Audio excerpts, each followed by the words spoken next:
All right, good evening, everyone. I think we are ready to start. We do have a quorum. Let's start this meeting. This is a Land Use, Housing, and Zoning Committee meeting of Manhattan Community Board 5. My name is Leila Lobizico. I'm the chair. A few words about how the meeting is going to proceed. We are reviewing tonight an amended draft environmental impact statement for the Penn area GPP, formerly known as the Empire Station Complex GPP. We have members of ESD with us tonight who are going to give us a presentation. Once this presentation concludes, there will be an opportunity for questions to be asked by members of the committee, as well as at some point members of the public. When first the members of the committee will have an opportunity to ask questions, then I will open up the floor to members of the public. Members of the public will have an opportunity to ask questions and make comments. If I see that we have a very large turnout from members of the public, in order to manage the public session, I will limit the comments to 3 minutes. I invite members of the public to be mindful. It's a very important issue. We want to make sure that everybody is heard, and as such, we need to manage the amount of time that each member of the public speaks. I would extend the same comments to members of the committee. When you ask questions, if you can, just stick to the point and try to be concise. Once the public session, questions and comments by members of the public concludes, the applicant, if they're still with us, will be given an opportunity to respond. And then we will move to business session. During business session, only members of the committee are able to discuss the matter unless they're recognized by the chair. Members of the committee will discuss the matter and will make a motion. This motion will be discussed and taken to a vote. This vote will be presented to the full board of Manhattan Community Board 5 tomorrow, December 2nd, at a meeting that is not a regularly scheduled meeting, that is a exceptional meeting for the purpose of the full board adopting an official position ahead of ESD's scheduled hearing, their own hearing, public hearing that is happening on December 8th, which would be the day prior to our regularly scheduled full board meeting. I hope everything is clear. So in any case, committee meets tonight. Tomorrow, the full board will review the position of this committee and will take a vote. The other day that you should all know from the get-go that ESD will hold a public hearing on December 8th. The meeting, I believe, starts at 5 p.m. So I think we are ready to hear from the applicants. I will turn it to Gabriella, who is with us tonight from ESD and who is going to give us this presentation. And Gabriella, if any other members of ESD wish to comment or speak, of course, feel free to jump in. So good evening, Leila. Good evening, Community Board 5.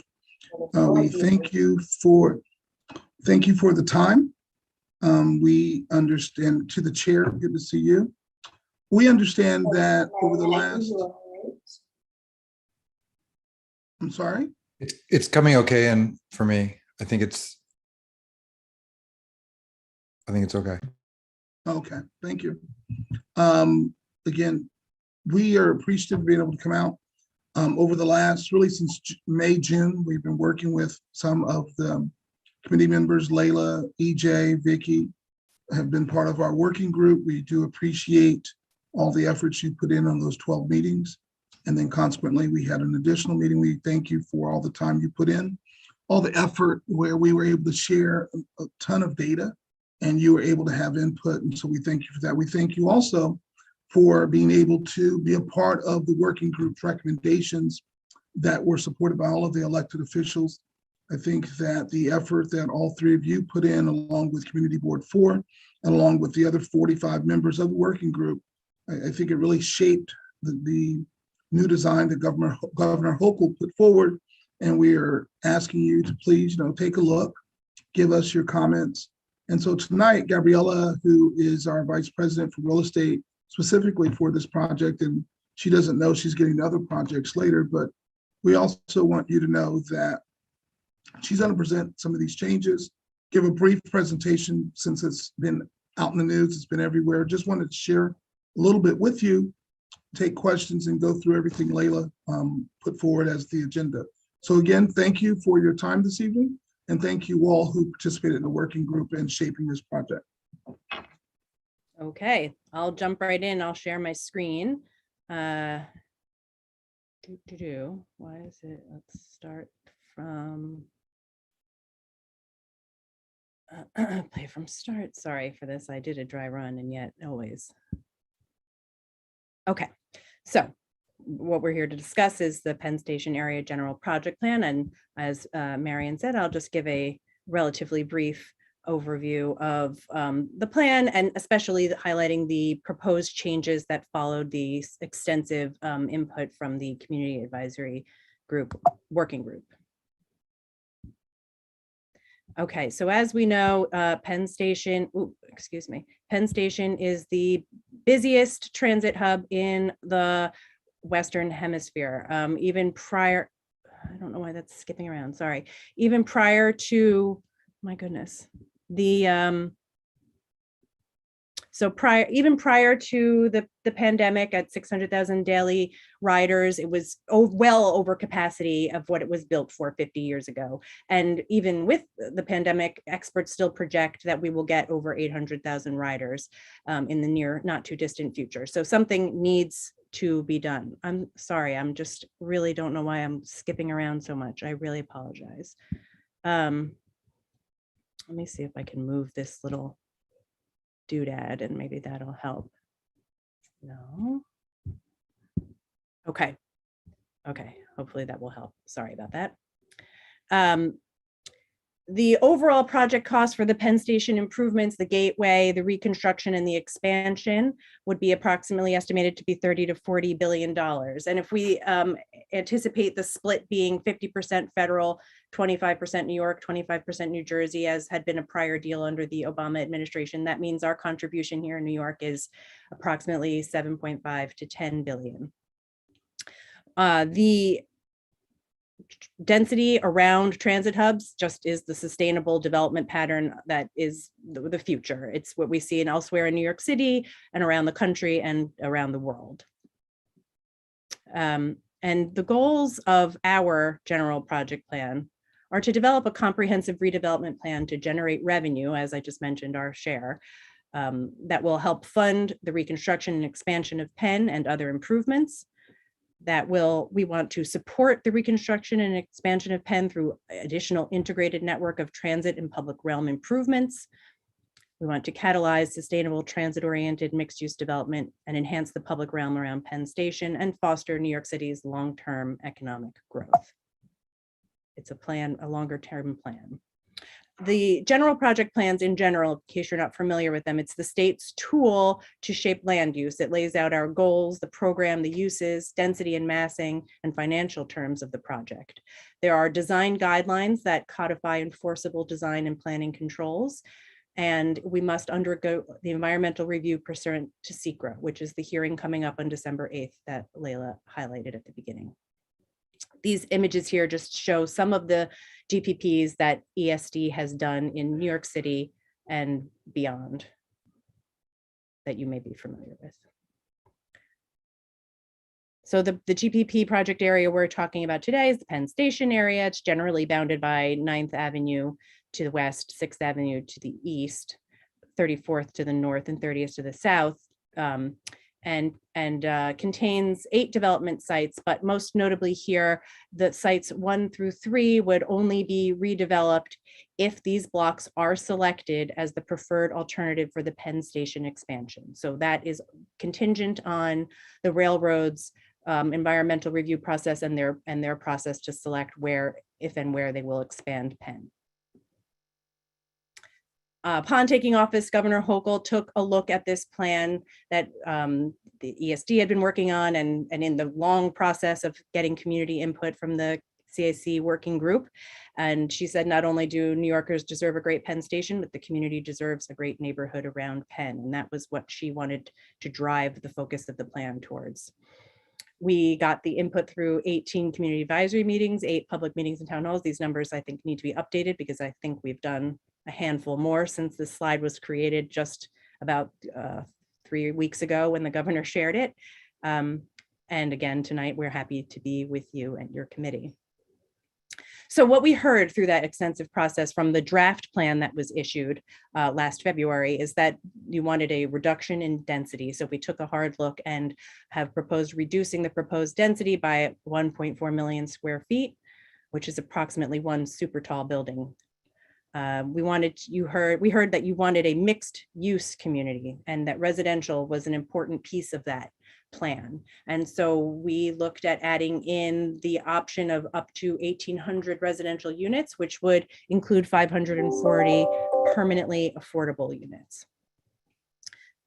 Public space and the public realm were significantly important to the community and the elected officials. And so we're looking at increasing the public space to be expanding over 8 acres of public space, and also to create a public realm task force, which would be modeled on the East Midtown Rezoning Public Realm Task Force. So it will have representatives from the appropriate agencies and community members and elected officials to advise on the investment in the public realm projects. Increased public transit access, increased community and social services are important, and we provided space for those as well. So to look a little closely at the reduction of the density that we are proposing here, this was the original draft GPP with some sites as high as 33 FAR here on sites 2 and 3. You can see here that we reduced the density to those sites to a blended FAR of 28 and also pushed the height away from 8th Avenue and more towards 7th Avenue. So the bulk of the building steps down as you go west. We also included so for an overall reduction of density in 7%. We also included a requirement for housing on the site 1 and shown here in sort of the light red. It would be 542 units, a third of which 162 would be permanently affordable. That's with the current FAR of 12 that's permitted for residential uses now by state law, and 1 FAR of community facility use on the ground floor. So that would be the required residential site. There is a pool of additional residential units permitted under the GPP, and they could land in any one of these reddish pink sites here. So it would be, as the sites get developed, there's this piggy bank of residential units available to be developed within the GPP, and they would get spread out amongst these sites. To look here just in section, this is a section looking north with our site in the middle here, labeled Penn Station area. This was the prior proposal for the GPP. And then with revisions, the commercial alternative steps down the bulk. And then here you can see how the residential could be a slightly different configuration. In terms of open space, we hear that is obviously a big priority for the public realm. The plaza here proposed between sites 2A and 2B, this is a rendering. It's approximately the same size as Rockefeller Plaza. Here it's shown in the light green. This was the original GPP proposal, which had certain percentages of open space required on each site and some shared streets. Looking to expand as much of that as possible, we are proposing having the open space requirements across the sites be the same, mirror the same formula that is required on the East Midtown rezoning. So we calculated for each site what exactly that would be in terms of open space, sidewalk widenings, and transit per site. And so those numbers go up accordingly. We also are looking to talk with New York City DOT. I've already begun conversations on exploring a shared street at 31st Street as well. So the current 31st Street looking west towards Moynihan Station could be a shared street environment that is much more pedestrian friendly and bicycle multimodal transit oriented. Here is a view looking east along 33rd Street at another shared street that would extend from 9th Avenue to 6th Avenue, and a rendering here to show what that could look like as we prioritize pedestrians in the area. There would be an 87% increase in bicycle parking. The following slides will walk through some urban design changes that we propose to the sites on the north side of the GPP to address particular concerns raised by the committee about views of the Empire State Building from key locations, exiting transit and in the public space. So here is at 33rd and 8th exiting the ACE as you look towards the east. So we proposed to notch out a section of that future development so that it provides blue sky around the spire of the Empire State Building, thus really preserving that view corridor. Here's exiting Moynihan, again, looking east. The section here cut out, highlighted in red, again, provides that clear blue sky on a nice day around the spire of the Empire State Building. Additionally, transit and pedestrian improvements were a priority. Here's the existing sort of network of the transit hub in the area.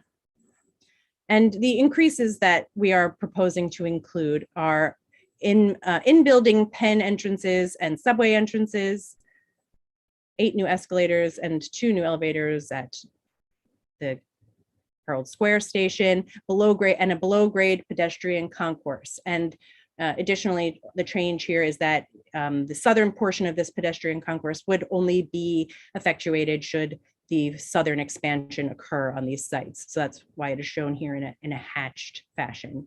We'd prioritize the existing connections.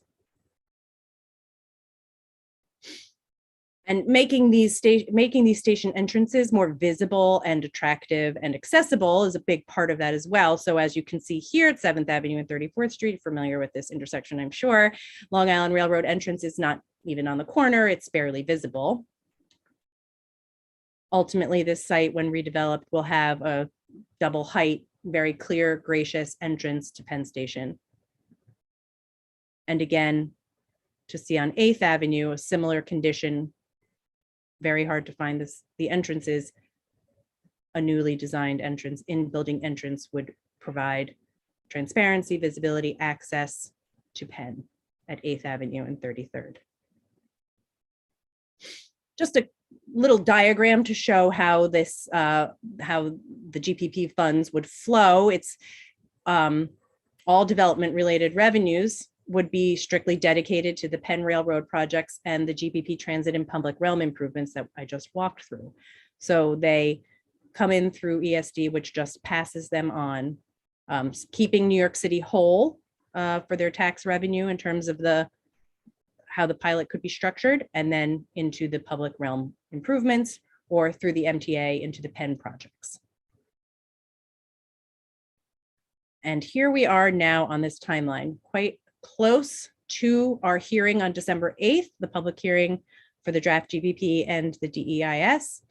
And we look forward to hearing your comments and seeing your recommendations to the board, and appreciate if you also would like to participate in our hearing as well. You can find out information about accessing the hearing on our website at esd.ny.gov in the Penn Station area section. So with that brief, I hope, presentation, I'm happy to. Thank you so much. Thank you so much, Gabriela. Brief, concise, and very informative. Much appreciated. I was told by some of my colleagues that my audio is not ideal. I just want to make sure that you can all hear me and that it's okay. Thumbs up. Fabulous. All right, so let's jump right in and go to questions from members of the committee. You can use the raise hand function. As I said, we have a robust public session awaiting. We don't want to waste any time. Make your questions really concise. Don't tell us about your personal story. We know you live in the neighborhood, you use Penn Station and all of that good stuff. Just go straight to the questions. And the first question will go to Dave Achilles. Dave, go ahead. Yes, thank you for the presentation. We're talking about notching the building. I believe it's the view east on, was it 33rd Street? The notching that you illustrated, I think it was page 29, I'm not sure. The notching that you illustrated, the building as it was in the previous plan as opposed to what you're planning now. I was wondering if you had a view of the 33rd Street now without the Empire State Development building in it all, if we could see what the view of the Empire State Building looks like now. Is that possible? Development. I don't have that at the ready, but I do believe that is included in the draft EIS. So I will ask my colleagues and I'll see if we can pull something and send it to you maybe this evening, hopefully. Should be in the draft EIS. So that's an image of 33rd with no action, basically, I guess. Right, yes, thank you. Mhm. Thank you. Thank you, Dave. The next question goes to Renee. Renee, go ahead. Thank you, Leila. How would the numbers change? Are you factoring in the federal money that is coming through the transportation bill and perhaps Build It Back Better? Yes, though there are federal grant programs that will be replenished and funded that we expect to be replenished by the Build It Back program that we are hoping to utilize. And it is a grant application process to get that federal piece. But as I said, we anticipate that they will sort of meet the terms that had been in the Obama administration of a 50% federal share, 25-25. Just to clarify on that, Gabriela, is that to say that these grants that you would apply to would actually satisfy the 25% share that New York needs to, or some of the 25% share that New York? I really I wish I had my finance director with me to defer to him for the specifics, but it is that there is federal funding for the federal piece, and then we have to contribute our 25%.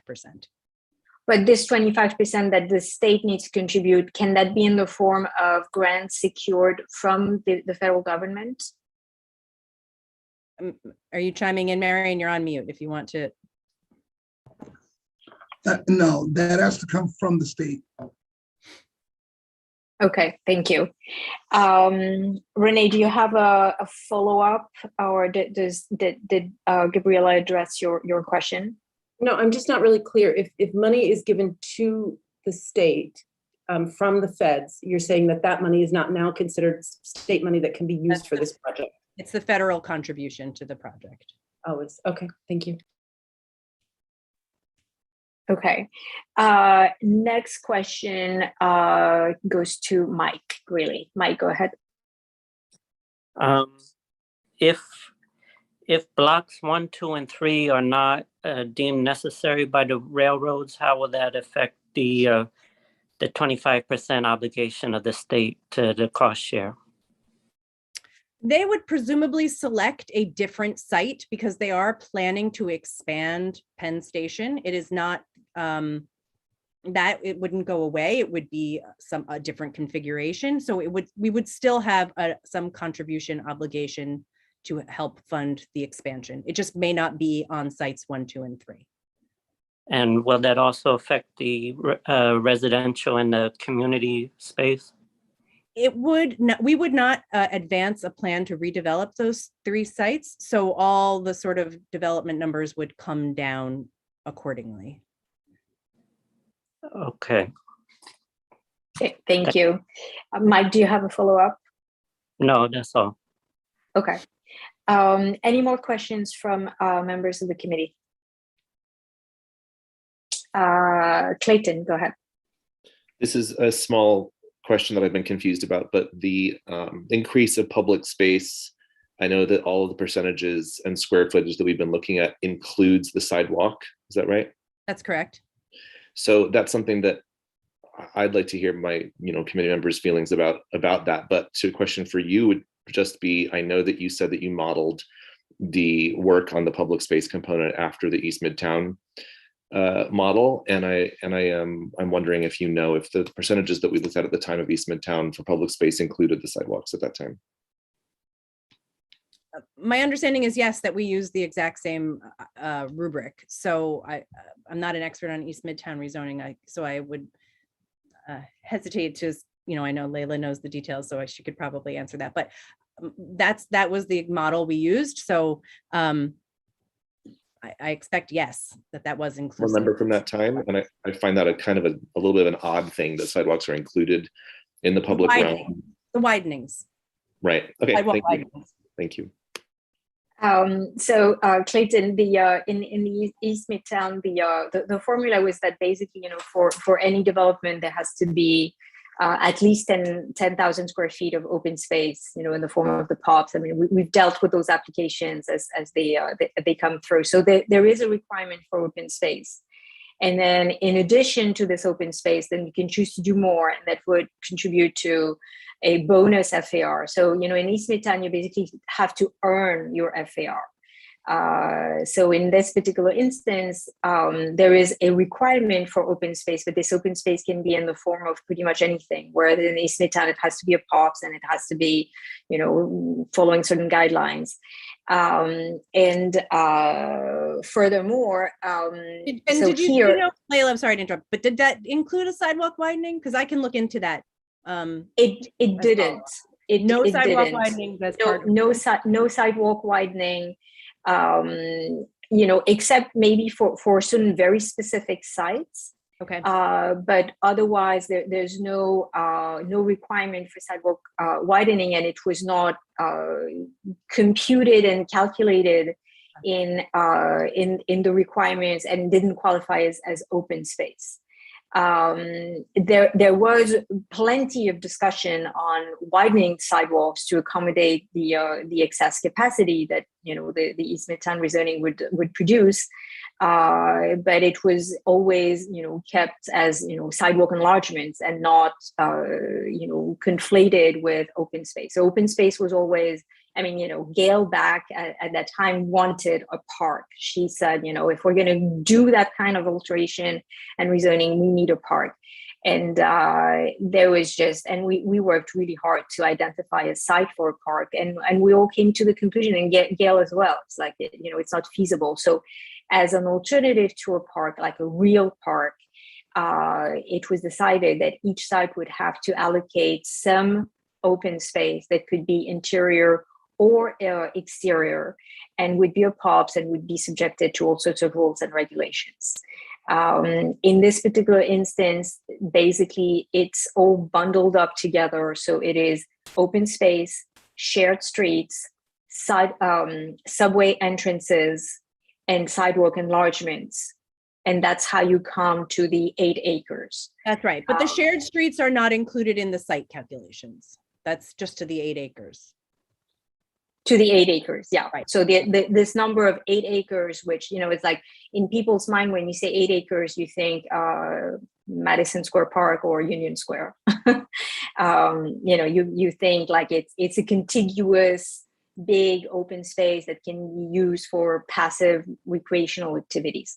In that particular instance, that's not how it's going to be configured. There will be some open space for passive use, but overall, the bulk of these 8 acres is actually in the form of sidewalk enlargements.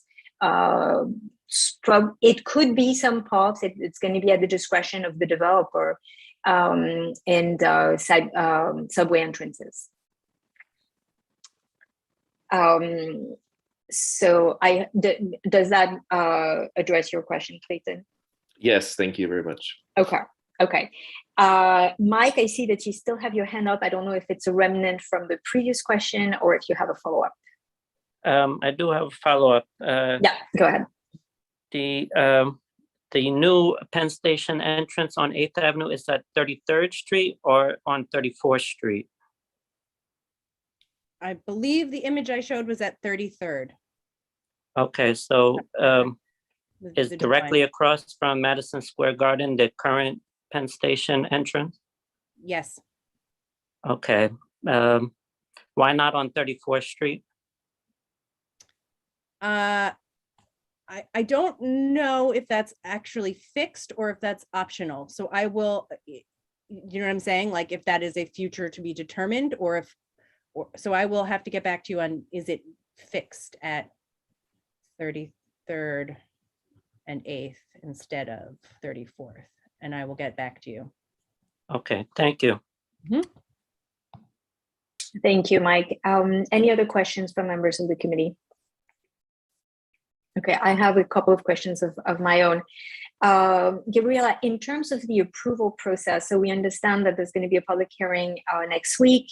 Then the directors of ESD are going to be asked to approve the GPP. After that happens, what other steps, or even actually when this whole process continues, what other steps are necessary, both in terms of any clerical or administrative steps, and approvals by other entities, agencies, whether state or city, need to weigh in or record these actions? I'm looking at you, Marion. Do you think you I can? see. You're looking all the way into Manhattan, huh? I sure am. So the way this works, December 8th, we will have our public hearing. After the public hearing, there's a 30-day comment period for members of the public to send in written comments. Then we will probably take 60 days to review all of the comments. I say 60, I don't know how many comments there will be. Obviously, if there's one comment, we won't take 60 days, but we will take all of the comments. We will batch them or combine them. Obviously, some comments will be open space, some comments could be density, some comments could be subway opening. It could be any number of topics. We will batch them all together, group them all together, and then we will respond to all of these comments. We will present that to our directors and then ask them to finalize everything.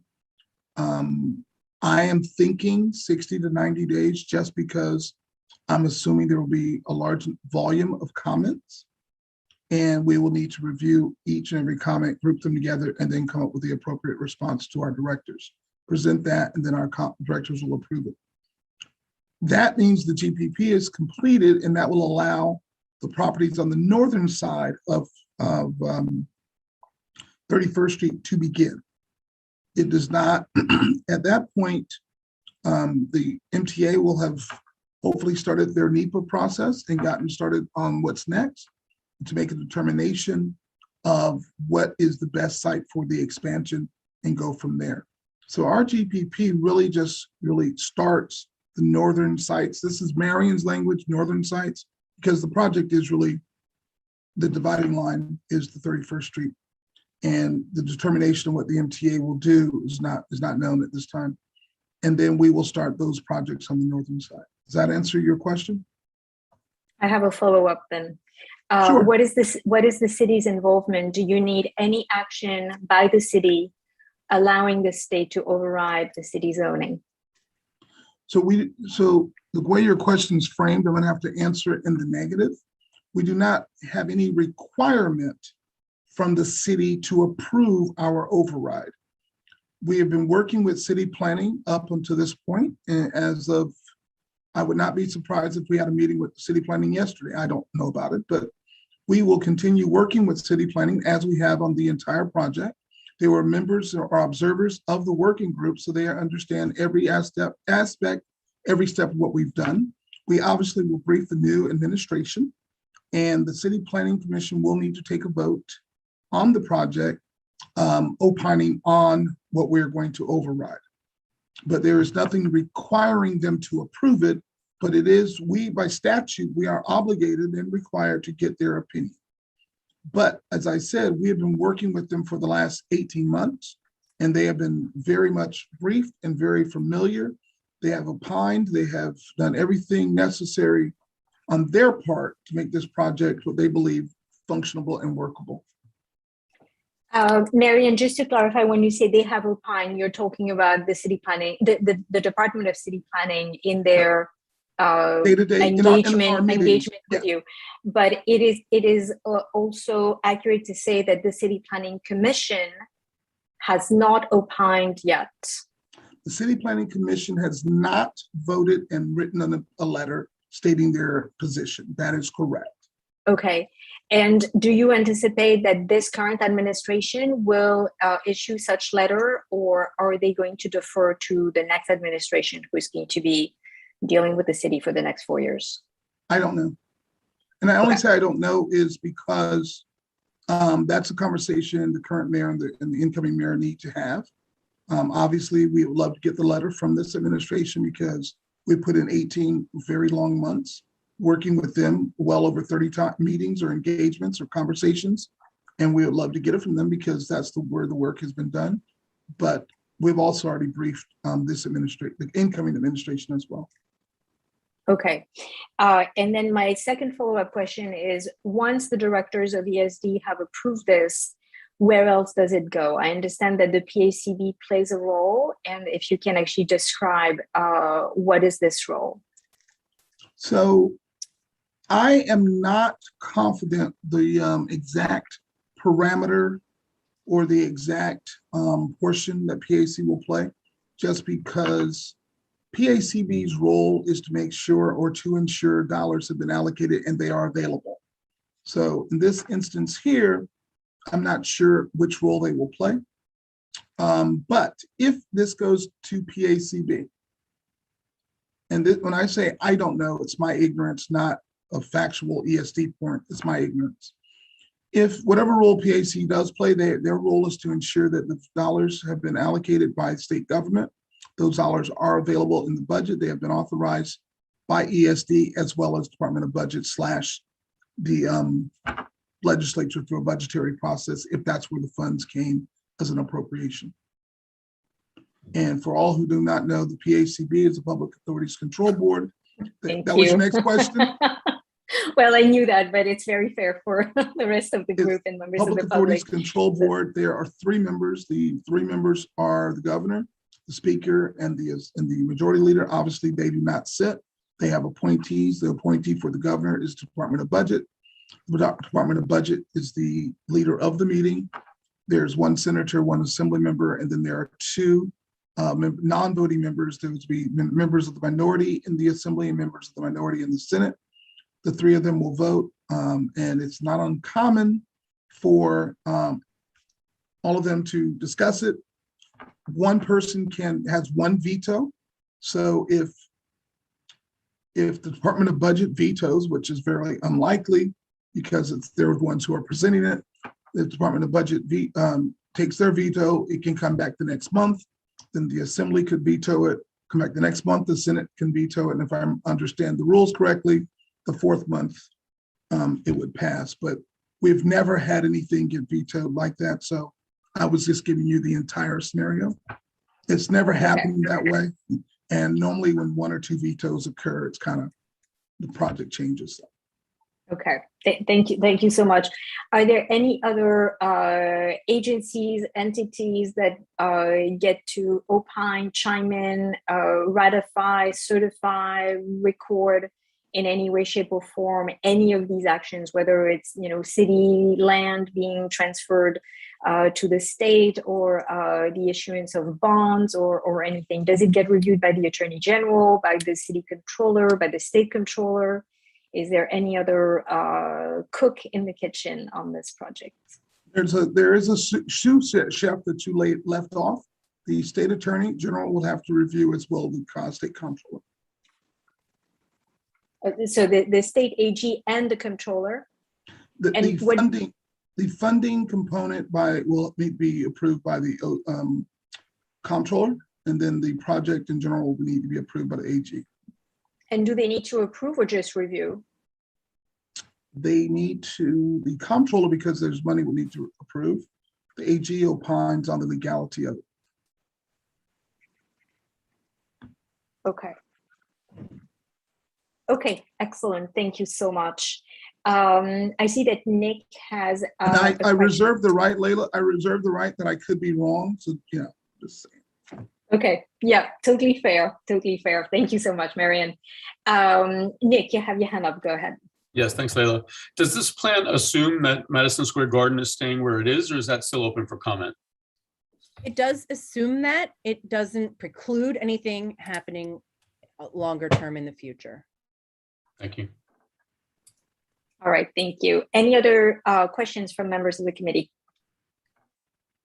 Okay, so seeing none, let's open up the floor to questions and comments from members of the public. I'm going to ask all the members of the public who wish to speak to raise their hand now, so that I have a sense right here, right now, as we begin this public comment and question period, of how many of you wish to speak, so that I can manage it, making sure that we are efficient. So please raise your hand. Don't linger and wait until everybody is done speaking to raise your hand. Please do it right here, right now, so that I can have a head count. Layla, while you're counting at 7, I'm going to jump off and greet Community Board 4. Gabriella will remain, and then I will jump right back on. Fantastic. Thank you so much, Marian. So let's jump right in. The first question is going to go to Samir Lavinja. Hopefully, Samir, I got your last name correctly. You are permitted to speak, and you can unmute yourself. Perfect. Okay, so my question is about like the 33rd Street and 31st Street, I think. You talked about like the 33rd Street, like that redesign was in the slide deck. It looks good. And the 31st Street is like, we might do something at like making it a shared street.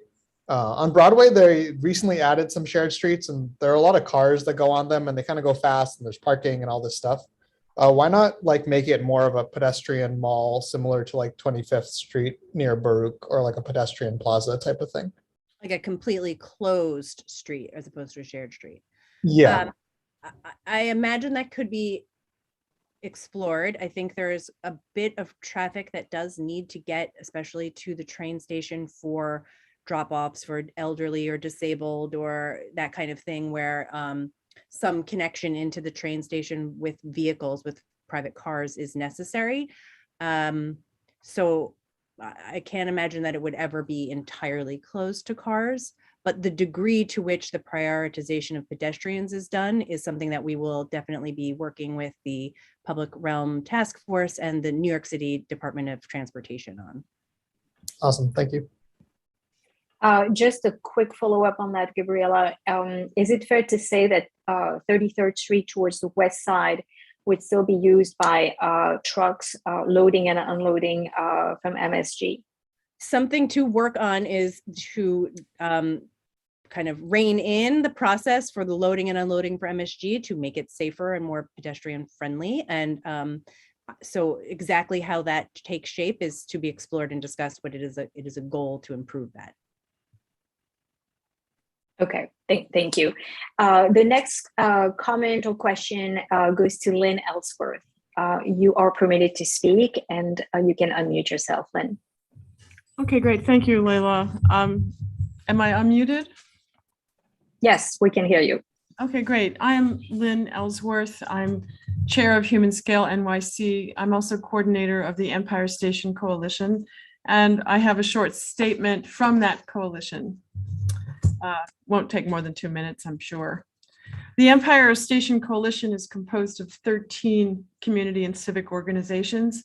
The coalition opposes the Empire Station plan for the Penn area, including the minor variations to that plan recently proposed by Governor Hochul.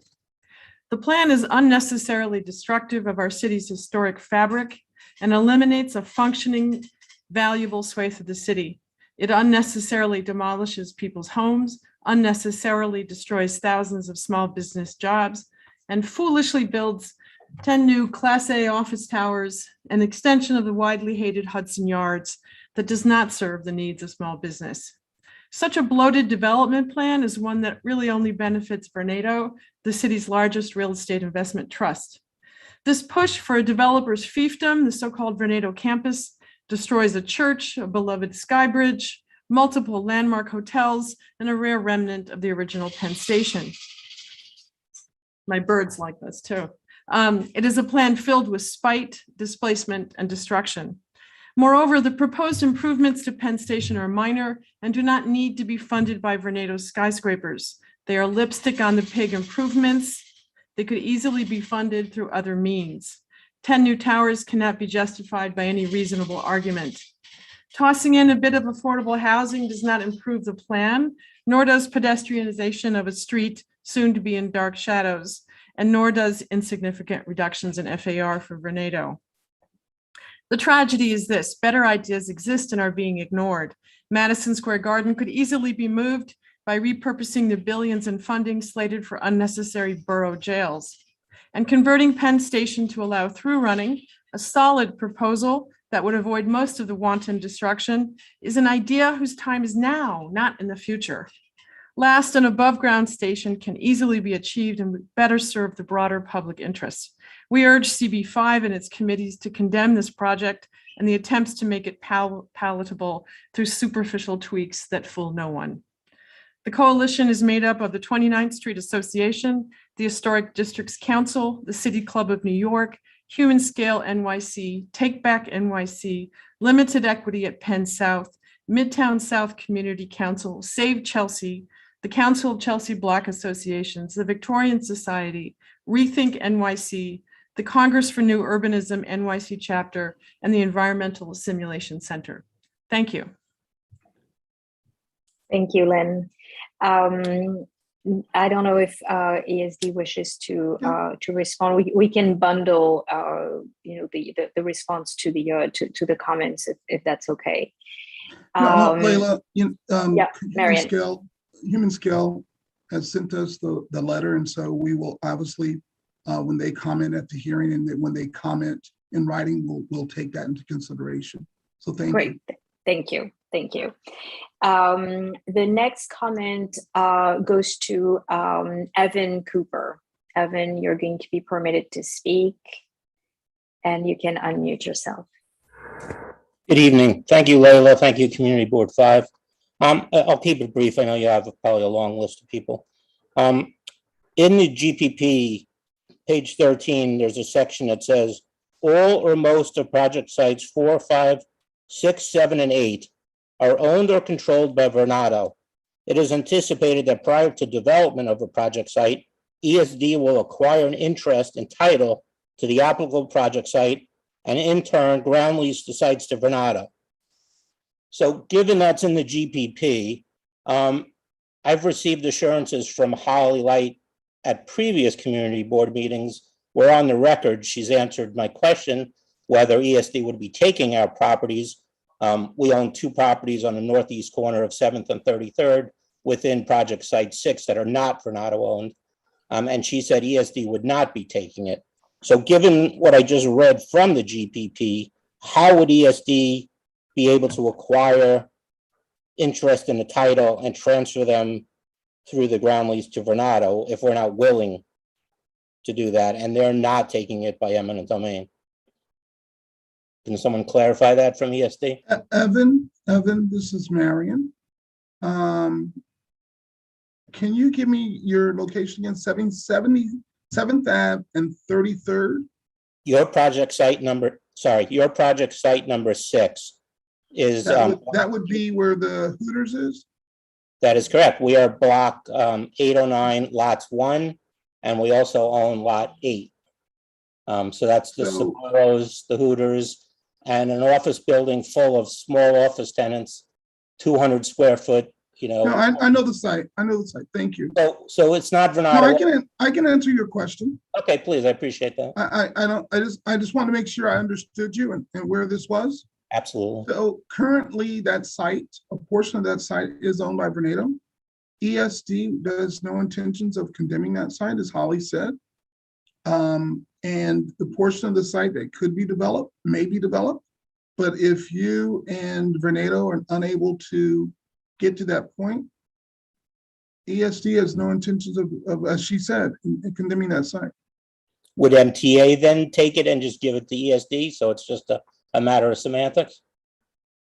No, I can't answer that for this reason. If the MTA does not have a need for that site, that cannot occur. I'm sorry, if MTA what? Does not have a need for that site, they cannot condemn it. There has to be rationalization. They have to have a rational reason to take that site. If the MTA determines that the expansion is best there, just understand this is the northeast corner. Expansion likely is not going there. I'm using this purely as a hypothetical. Right. Then the MTA could do it. So no, MTA is not looking. If you think about where these tunnels are going to go, they're not going to the northeast corner of 7th Ave. I have a follow-up question on that, Marian, if you forgive me, Evan, for stepping in. Currently in the renderings that you presented, this particular building is the site of proposed corridors that, by the way, already exist, but are presented as new underground passageways. So it seems to indicate that the MTA does need or wish to actually rebuild these passageways. So is there any risk or danger that MTA would decide that indeed it is a necessary site for infrastructure and therefore condemnation could be used? That is not a conversation with ESC has had, so I can't answer that. Okay. ESC's not had that conversation.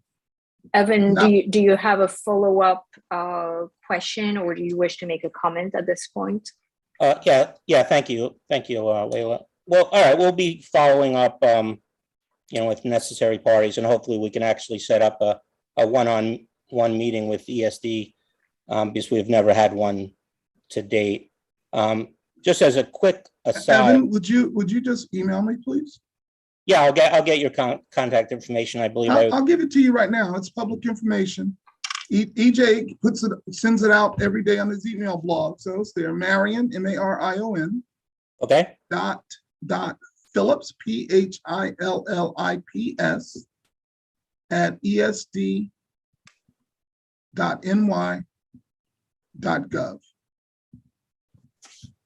Okay, perfect. I'll be reaching out tomorrow, if that's okay. Just Sure. a quick comment. I'm not sure you have an answer at this time, but by virtue of releasing this unapproved projects plan into the public realm almost a year ago, and having these great renderings showing, 100-story tower, 2 million square foot tower on my corner, which doesn't exist, what do you think what do you think brokers and prospective tenants who were looking to lease space in my building now would do when they see these renderings? Do you think they would be running out and signing leases with me? Or do you think they'd be scared off running for the hills, avoiding my corner, causing us damage? I really can't comment on that. I don't know the answer, Evan, the way The answer is it's causing us damage. So this unapproved project is released into the public realm. You're showing this very pretty renderings of these great towers on sites you don't hold or you don't hold title to. They're not part of the Vernado campus. And during a pandemic, this study is released and now we can't lease property. So do you think we have any recourse there? I can't speak to, Evan. Okay. I do know, I do take exception to you saying something was illegal. I didn't say illegal. I said unapproved. Unapproved implies that.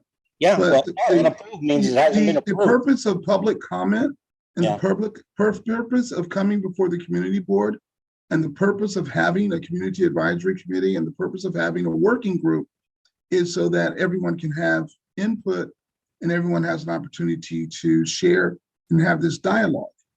So I appreciate and that. that's why we put projects out in the public realm to receive comments.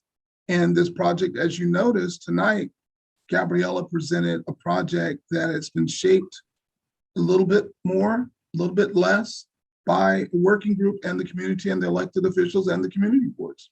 Fair So- enough. Just for the Okay, record. I never- I just have a quick follow-up on that, Marion.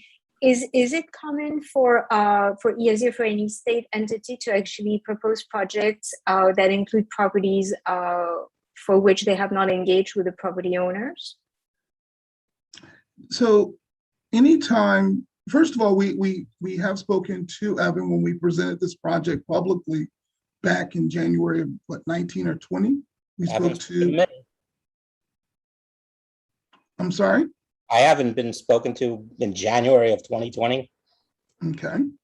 Okay, we're not going to get into back and forth. No, I know. but, So Yeah. the point is, to You're answer your right. question, Layla, to answer your question, when we look at projects and we present projects and we come before the public, understand that the site that Evan's speaking of, a portion is owned by Vornado. So there is a conversation that needs to be had, but it is not uncommon for us to look at a project and the scope and the size of the project of this size and to present a large plan. Okay. Evan, do you wish to make any further comments? No, just that I don't equate unapproved with being illegal, not even close to that. So Oh, yeah, I never, Okay. said that. Yeah, but thanks for the time. I appreciate it. Okay, thank you, Evan. Moving on, the next comment is going to Fern Luskin. You are permitted to speak. You can unmute yourself. Hi, thank you very much, Layla. I'm speaking both for myself, my neighbors, and the friends of the Hopper Gibbons House Underground Railroad site, which is located on Lamartine Place, now called West 29th Street between 8th and 9th. Yes, I say do the necessary track work, but my neighbors and I vociferously object to the erection of the gargantuan towers and the destruction of the Holy Cross St. John the Baptist Church, one of the few historic buildings in this area. As I tell my students, these modern glass towers are bereft of the richly encrusted ornamentation characteristic of 19th and early 20th century buildings, which are fast disappearing. Replacing the church with modern glass and steel towers will forever rob the city of this architectural heritage, one of the things that made it aesthetically great. Let us instead resurrect McKim, Mead, and White's beautifully designed and spacious Penn Station, for which the detailed plans still exist, perhaps infusing it with some modern touches. And I want to add to this, piggybacking on to something that was said earlier, that if you enlarge 33rd Street and 31st Street as pedestrian spaces, what is going to happen is that West 29th Street, which is a feeder to, West 29th Street has in current years become a feeder to the Lincoln Tunnel because of the Pennsy closing up 33rd Street. So if you enlarge 33rd Street and 31st Street as just pedestrian spaces, the congestion, the traffic that we've endured on West 29th Street is going to get that much worse. So those are my comments. I mean, what would you do to prevent that from happening? Just to reply to that last point, that's not what the proposal would be for a shared street. I understand your concern, but a shared street does allow for vehicular traffic, as the prior commenter did mention. Okay, I'm sorry. I lost my internet for a few minutes, so sorry about that. Sure, no problem. Okay, All right. thank you. Thank you very much. Thank you. I'm sorry. The next comment is Michelle Arbulu.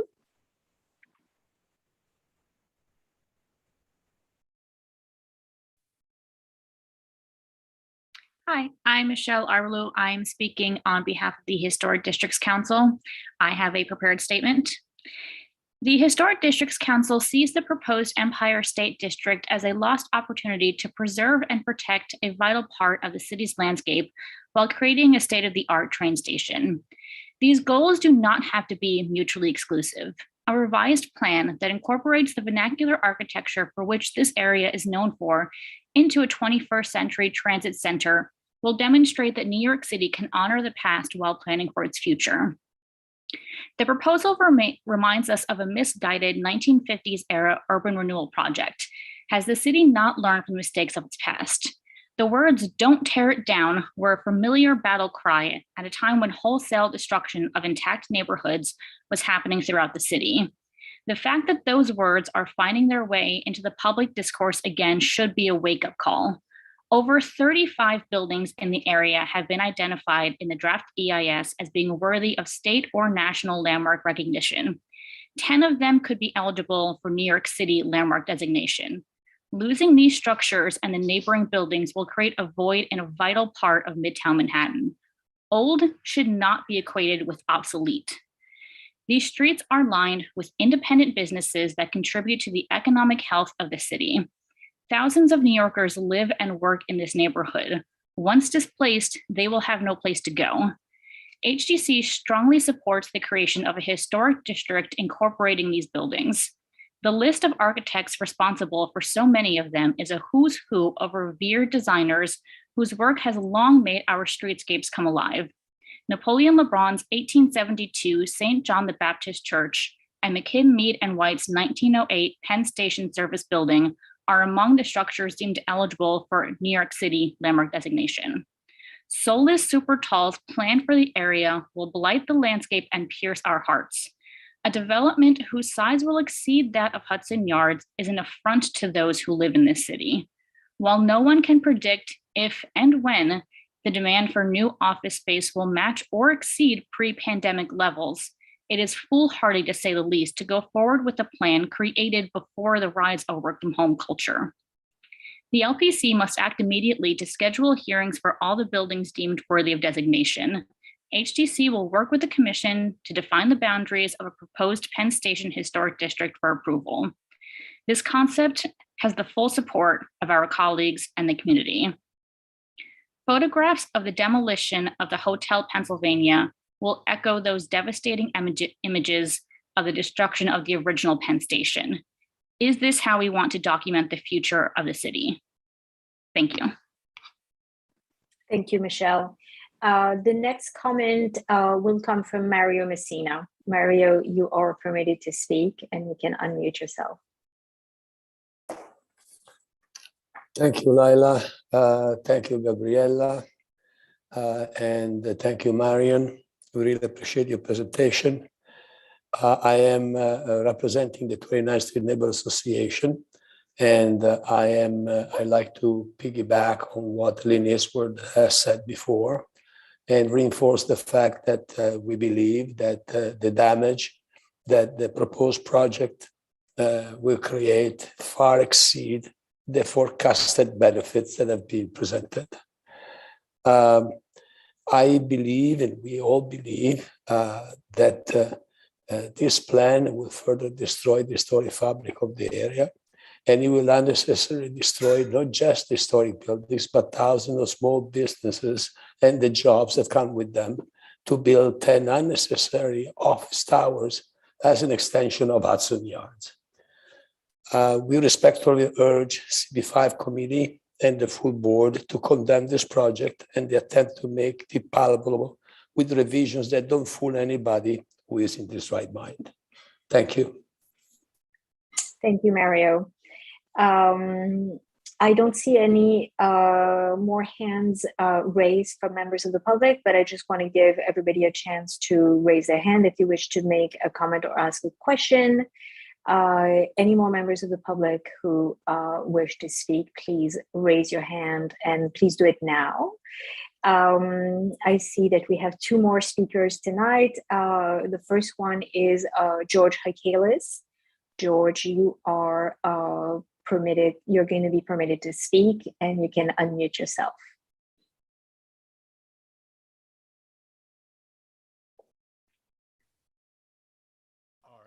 My name is George Haikalis. I'm a public member.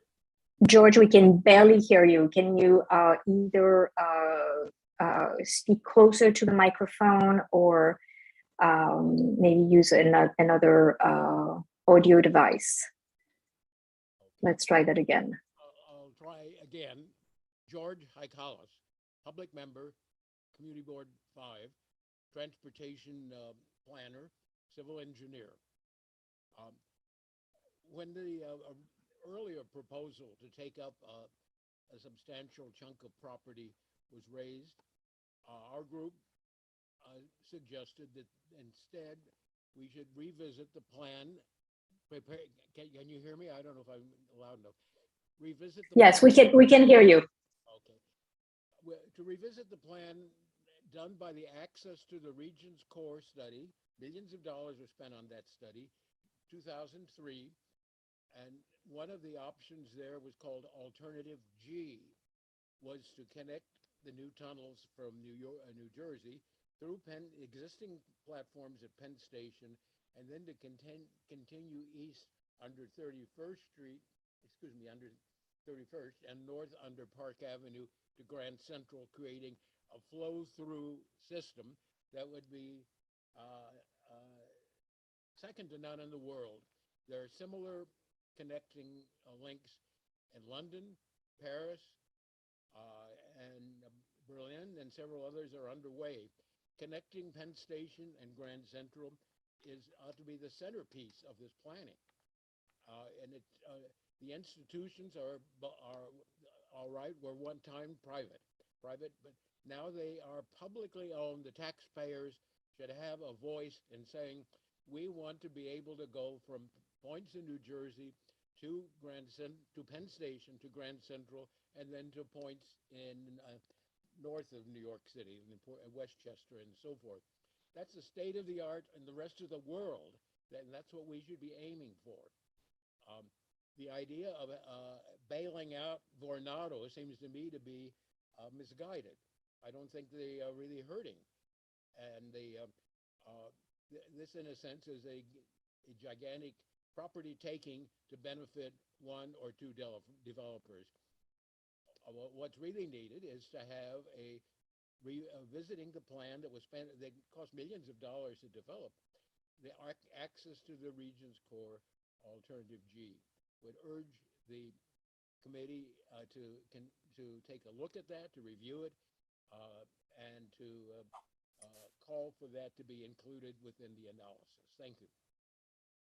Thank you, George.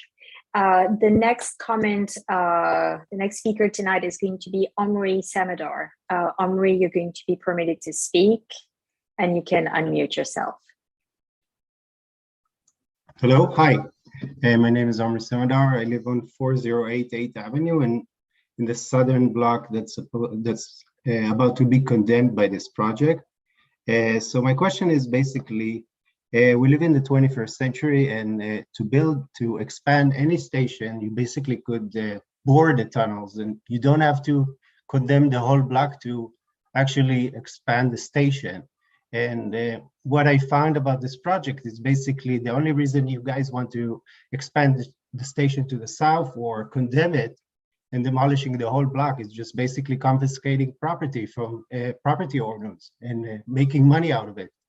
So I just don't understand why you're not looking into an option to bore the tunnels and make them actually through running, because a boring machine can come and bore the tunnels, build the tracks, the same thing that they did on Grand Central, and actually continue to Long Island if you would wish to. What's really also frustrating is to see MSG still in all the rendering of the project, and my home is basically doesn't exist anymore. And everybody know you don't need to be like a rocket scientist to solve the problems of Penn Station. You need to remove MSG. So I just don't understand why this whole project is for the public benefit and improving Penn Station, but all the problems of Penn Station still exist. And it looks like somebody just wants to make money out of the public. So it's just mind-boggling, and I don't understand why the government support it. So I'm totally against this project and I'm looking for answers. So thank you. Thank you, Omri. I Leila, don't know may- if may- ESD May I wants respond? to. Yeah. Yes, of course, Marian. Gabriella, do you want to discuss the boring, or I can? Go ahead. I'll chime in if there's more. So, Omri, the reason why we cannot, let me start a different way. First of all, the MTA through their NEPA must make the determination that the southern blocks are the blocks, are their preferred blocks to condemn and to put the tunnels. If that is determined, the reason boring cannot occur is the buildings in the southern block are not all evenly built as relates to their foundations. And so to be able to bore, it would require that the foundations are even or at the same depth to be able to hit the depth. These buildings are not at the same depth, and therefore we're not able to bore under the southern block, if that is the preferred block determined by the MTA NEPA. I'm actually a structural engineer and I design high rises in all these buildings. I designed the Mercedes house, and Manhattan is sitting on rock. So you basically can bore the station, the same thing you did on Grand Central, just go deep. And the only places you need to use eminent domain is only in the entrances of the station. But you can use the sidewalk to enter all the station as you need. The only reason I see that you guys want to basically confiscate this block is just to steal property from people and buy it for cheap. Omri, Okay, we're not going to get into a back and forth. No, that's I agree. But let me The explain. purpose of this meeting is for members of the public to make their statements and state officials to address those. But we're not going to get into cross conversation. So I think Omri has stated his point. Right, but let me I think Marian, you've given an explanation. I will give you the final word, Marian, but then we really cannot have this kind of back and forth. No, thank you, Leila. I do agree with you, and I'm sorry for overspeaking. The depth of these buildings is our problem. The buildings are not evenly depth, and so from a boring perspective, when we try to bore and land these from tunnels, we want to land the tunnels that are adjacent to the current track levels and platforms that are in the current Penn Station. And to do that, the depth's not going to be as deep as what Omri, you were in saying about how deep to bore. That's all I was saying. But thank you. So Leila, thank you all for your time. We appreciate being able to present, and we look forward to continuing to work with Community Board 5 and Community Board 4, as well as our working group and the elected officials. And so thank you very much for your time. Thank you, Marian. It looks like we have one more speaker from members of the public who wishes to speak. And it is, I'm sorry, I'm not able to say, it's William. I can't see your last name because it's not covered by some other lettering. William Otterson, you are permitted to speak and you can unmute yourself. Sorry about that. Okay, why not bore new tunnels below the current Penn Station? There are 2 tunnel boring machines underground, like 100 feet down at 37th and Park Avenue. And those were used to create the Long Island Railroad extension into Grand Central. Those can be chew their way over and drill as many tunnels as necessary under the current Penn Station. And then you could have a situation like at Grand Central where you have 2 levels of tracks that the public can catch trains on. And in doing that, you could also get rid of the problem of the 6th Avenue subway blocking because you would be at a lower depth. Why can't you do that?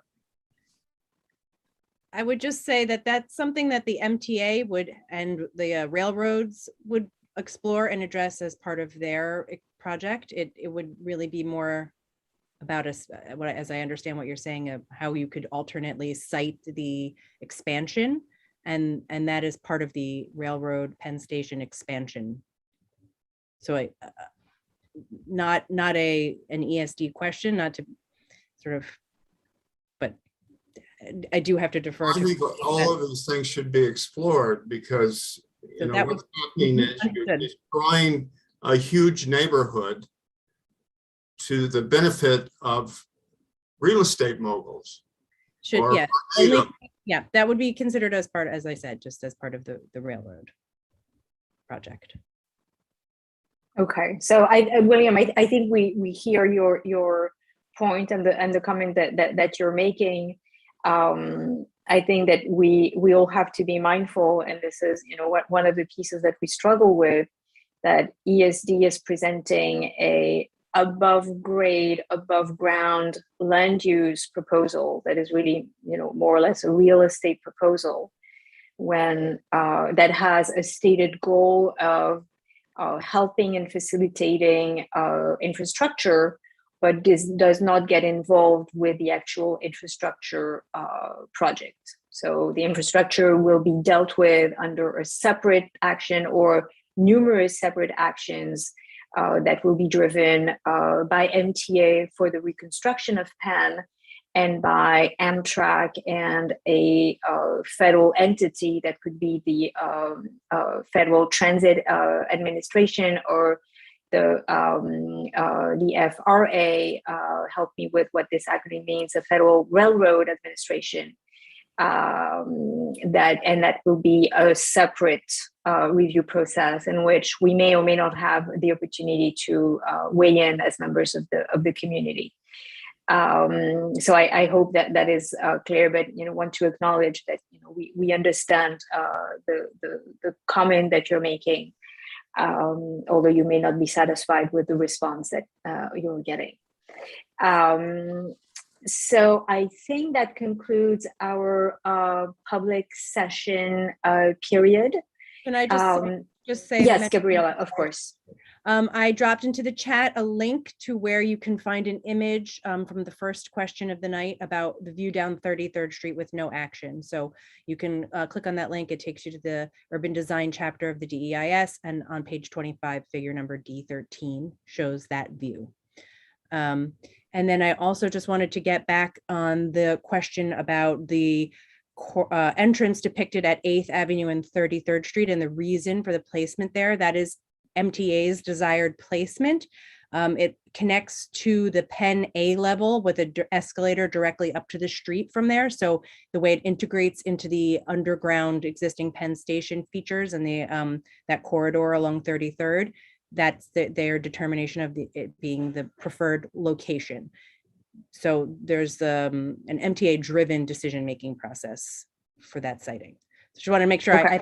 I think I got back to everyone on the questions I didn't have answers to. So I think so. Yes. Thank you so much for being thorough. To make okay, so I think we're ready to move to business session. During business session, only members of the committee are allowed to discuss the matter. We make comments, we make a recommendation, a motion, we take this motion to a vote. So I will just say a few things before we start really discussing the core of the matter. Just for a quick refresher of the timeline of this GPP. So it was introduced in summer 2020. At the time, ESD put together a CAC, a Community Advisory Committee. It was unanimously deemed that the original CAC was not adequately providing feedback and community input. ESD agreed to convene a CAC working group, the famous CACWAG. We had a series of, based on my calculation, we had 12 meetings. They were initially weekly meetings at which we learned a great deal. The CAC members membership was expanded to include 4 members of CB5, and they are our chair, Vicky Barbero, the chair of TNE, EJ Kalafarsky, the chair of Parks and Public Spaces Committee, Clayton Smith, and myself. We met weekly with meetings that were driven by ESD and set up by ESD, facilitated by Gabriela. And we had a chance to hear from a number of experts and consultants on all the aspects of this project, as well as the aspects of the stated goals of the project. So we had a chance to have presentations from MTA, Amtrak, Ernst & Young, who did the consulting on the funding and financing, and other experts. We learned a great deal. So that was very helpful. We're very grateful to ESD for that. The part that we struggled with is that these meetings were confidential.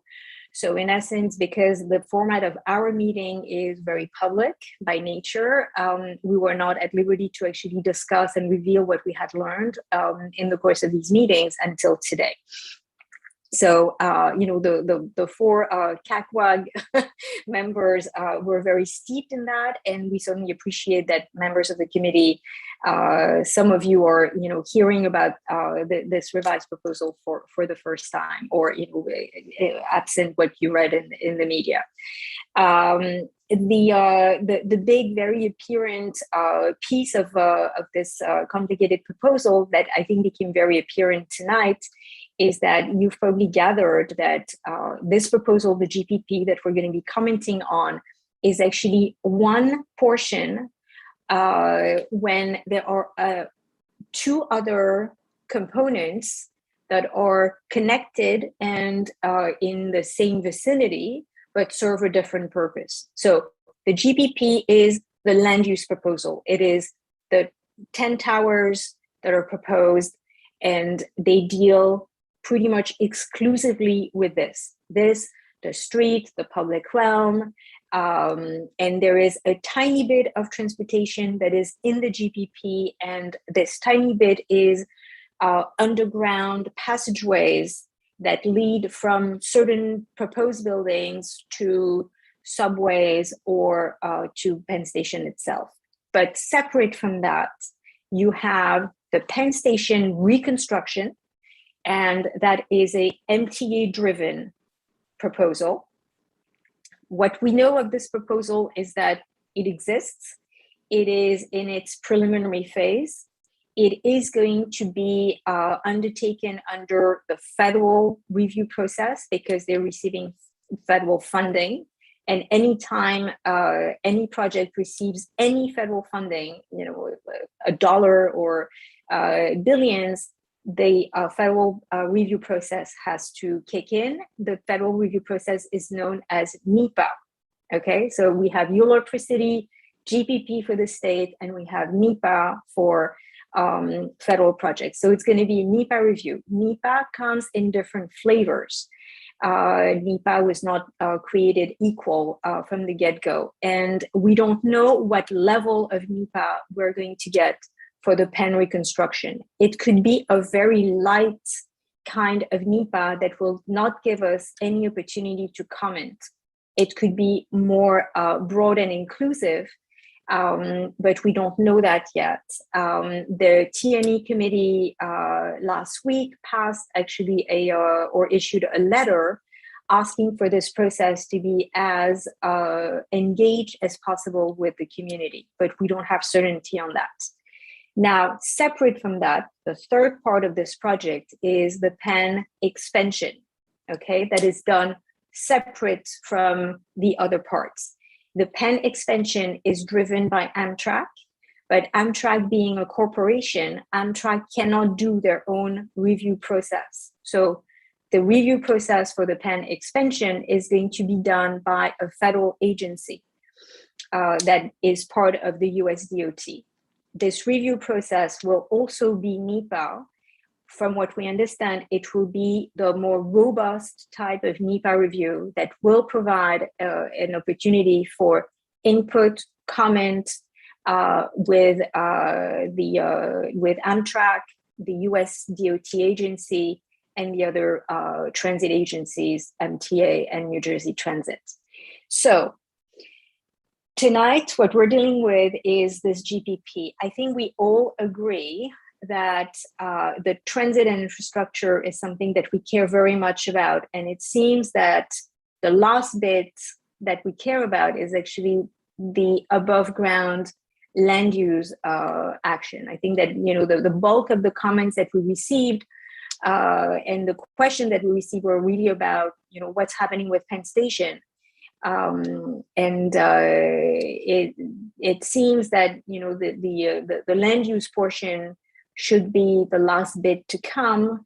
And what really matters is what's going to happen with Penn, how it is improved, and how the capacity is increased to provide for the current capacity and the growth that we anticipate. So that's to frame a little bit the discussion. Now, I think we can get into comments. Once again, we're commenting tonight on the GPP. We're not commenting on Penn and Gateway, although obviously, you know, it's kind of like the elephant in the room because, you know, it is the goal, the stated goal of this GPP is Penn, although we understand that, you know, the connection between one and the other is not actually that clear. Okay, so I hope that clarified things for you. Hopefully I didn't make it even more confusing. If you are confused, I will take questions. And if you're not confused and ready to make comments, let's do it. Clayton, you have your hand up, go ahead. Thank you so much, Leila, and thank you for that reframing that was actually quite succinct for something as thorny and absurdly drawn out as this is. What I would just like to say is that the problem with this process is the problem with the project. So we are being asked to look at a land use action that is not actually tied to anything guaranteed that will give us something that could even possibly remotely theoretically be commensurate with what is being asked. So I struggle from the very beginning with how we could even take a position when we're looking at one piece of an incredibly enormous puzzle. That being said, I know we have to take a position. So what I would like to ask is, of what we've already been on the record about, has anything moved the needle for us from our prior position that is already a public record about the things that we objected to in the GPP? The number one thing I'd like to ask clarification on about this is the pilots and the funding mechanism. We had grave concerns about the proposed funding for the GPP, and to my analysis, we haven't seen movement there that would satisfy what our concerns and questions were. But I'd love to hear Leila or anyone else who's looked at it if I am missing something. Yeah, so when we, so you're absolutely correct, Clayton, we do have a position on GPP. I think the way you're looking at the you know, how to approach, you know, tonight's exercise is correct. We have to see, you know, if any of the changes that were made to the GPP are moving the needle. On the funding and financing itself, when we heard the matter in March, we actually didn't have too much information. We understood vaguely and broadly, you know, what the framework would be. After all these meetings, we have a much better understanding of what is going to happen. And oh boy, are we scared. Because our fears are confirmed. And basically, here's how it's going to work. The state is going to take over this land, is going to, as a member of the public explained, they're going to enter into a long-term lease agreement with Vornado.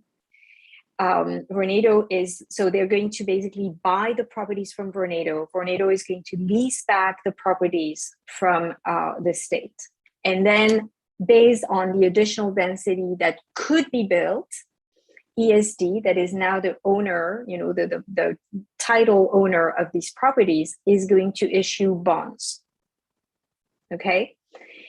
These bonds are going to be backed by the development of these towers. But the development of these towers is not at the discretion of anyone but the developer, Vornado. And there's nothing that compels Vornado to build anything or to pay the value of the new buildings until the new buildings are built. Okay, so, but the state needs the money now because they need to provide this money to MTA so that MTA can proceed with the reconstruction of Penn and the other portions of Gateway that were presented tonight. And, you know, it was presented tonight. The state needs to basically come up with 7.5 to 10 billion. And, you know, it's in the course of 5 years, if we understand that correctly. So ESD is going to issue bonds backed by projects that may or may not happen, which means that, you know, on the market, in the real world, these bonds are not worth much. I mean, who would like to invest in bonds that, you know, may actually never materialize in generating revenue? So these bonds are going to have to be upgraded. You know, the rating of these bonds is going to have to be upgraded. Upgrading bonds is actually very costly. So the state is going to have to pay to upgrade the bonds so that this ESD can issue the bonds and get money. Okay, so that is, you know, already a liability. But then furthermore, ESD is going to have to start paying interest on these bonds because, you know, that's what bonds do. I mean, that's why people buy bonds. And then eventually, based on the maturity of these bonds, they're going to have to repay the principal on these bonds, with the understanding that the revenue that is backing these bonds may actually not materialize. The best case scenario, and this is, you know, according to the Ernst & Young report, the best case scenario is that money is going to start to come in 2038. Just imagine what the worst case scenario could be. So the concerns that we had are actually even graver because now the bonds are going to have to be upgraded. Interest and principals are going to have to be repaid to the bondholders, and we still don't have money in the bank. And we still need to give this money to MTA so that they can do the work that they have to do in order to satisfy the requirements of the federal government in the funding structure, which is, you know, 50% paid by the feds, 25% by New Jersey, and 25% by New York. So it is very similar to the funding structure that was put in place for Hudson Yards. And Hudson Yards to date has cost to the guarantor of these bonds $2 billion. Okay, so if we take the same scenario on a larger scale, because we need more money, we need to issue more bonds in exchange, you know, for these alleged revenues, it could cost, I don't want to predict anything, but it could cost more than $2 billion. So the liability is absolutely, I mean, it would be devastating. So I think that, you know, what we said in our initial reso was, you know, we need to look at alternate forms of funding. We need to really say that, you know, these pilots are going to be a liability. New York needs to come up with a way to provide their share. So we need to engage with the legislature. We need to engage with the governor, whoever that may be, in 2022, to basically say, find the money somewhere, write a check, bond against other forms of revenue that will be real revenue, but this ghost revenue from towers that may or may not be built is a liability that we should not condone, endorse, support in any way, shape, or form.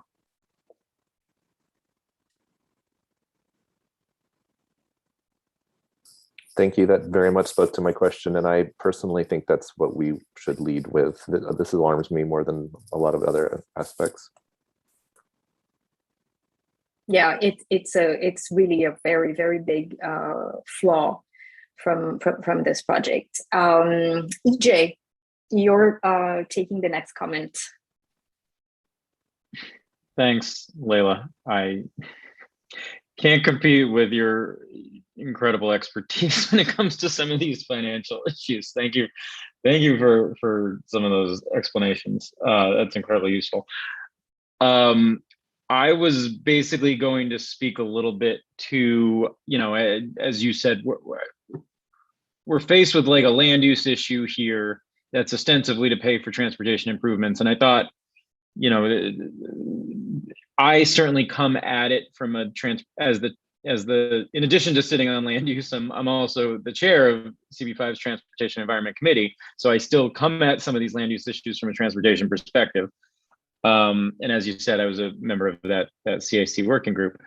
And from a transportation perspective, I guess the one thing I want to reiterate and repeat that you alluded to, Leila, is that there seems to be universal agreement across the board that the city desperately needs all of the following: to rebuild the existing Penn Station, to expand the capacity of Penn Station, to build expansion to the existing station's capacity, and to connect to the Gateway Tunnel.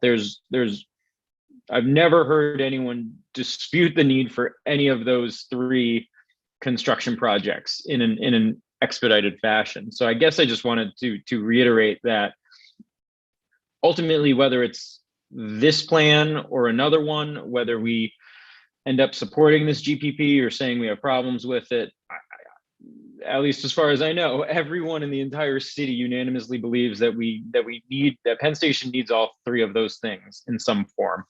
And they need to be constructed soon over the coming years, and we need a plan that enables them.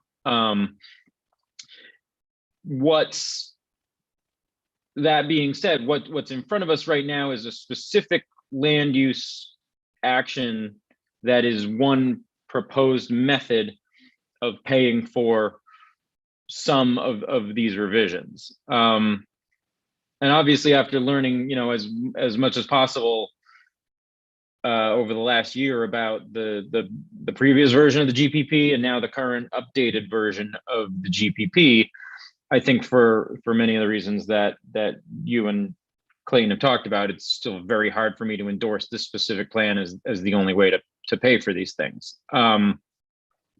The predictions of what we'd be paying for and how much the GPP actually pays for is very nebulous and seems to have changed many times. And you talked more about the financial aspects of why it's so nebulous. We know that there was talk of a land use action in this area along the lines of Hudson Yards or East Midtown to develop the area that kind of predates, questions of a station expansion. At one point, I think in the old plan, these 10 skyscrapers, seemed to buy us a station expansion and a renovation after Governor Hochul's, latest adjustments. Now 10 slightly shorter skyscrapers seem to buy us an expansion and 25% of a renovation.